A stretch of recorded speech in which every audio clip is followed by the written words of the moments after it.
Devadula project పూర్తి చేయడమే తమ లక్ష్యమన్నారు మంత్రి ఉత్తమ్ కుమార్ రెడ్డి. దేవాదుల పంప్ హౌస్ లోని మోటార్లు ఆన్ చేసి జనగామ, ఘన్పూర్, పాలకుర్తికి సాగునీరు అందిస్తామని తెలిపారు. ఎంత రాత్రైనా సరే ఈ రోజే పంపులు ఆన్ చేసి వెళతామని తెలిపారు. ప్రాజెక్టు కింద యాసంగిలో 1.9 లక్షల ఎకరాలకు సాగునీరు అందిస్తామన్నారు.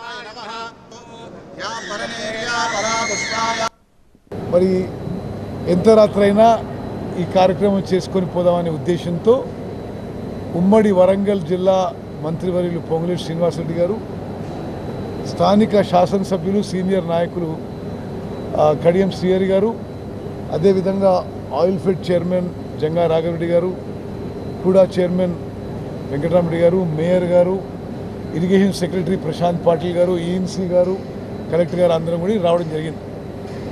సరే, ఒక ఓవరాల్ పిక్చర్ మీకు ఇవ్వాలంటే దేవాదుల ప్రాజెక్టు పూర్తి స్థాయిలో పూర్తి చేయడానికి ఫేజ్ 1, ఫేజ్ 2, ఫేజ్ 3 పూర్తి చేయడానికి మా ప్రభుత్వం కట్టుబడి ఉంది.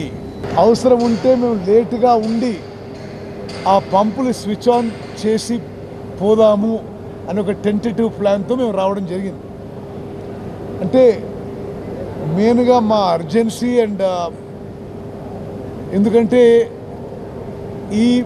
ఇక్కడ ఒక్క పంప్ ఆన్ చేసిన స్టేషన్ ఘన్పూర్ కాన్స్టిట్యున్సీ, పాలకుర్తి, జనగామ ఈ కాన్స్టిట్యున్సీలో డైరెక్ట్గా ఏదైతే ఇప్పుడు స్టాండింగ్ క్రాప్కి కొంత వాటర్ షార్టేజ్తో కొంత ఇబ్బందులు ఉన్నాయో అది సేవ్ చేసుకోవడానికి ఇండైరెక్ట్గా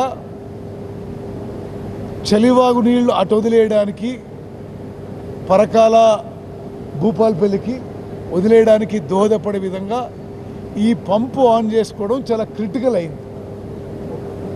సరే, హైదరాబాద్లో కూర్చొని రివ్యూ చేయడం కంటే ఫీల్డ్లో పోయి పంప్ హౌస్లో కూర్చొని ఇది ఆన్ చేసి ఈ ఉమ్మడి వరంగల్ జిల్లాలో రైతులని ఆదుకునే విధంగా మేము చర్యలు తీసుకోవడం చెప్పి మేము రావడం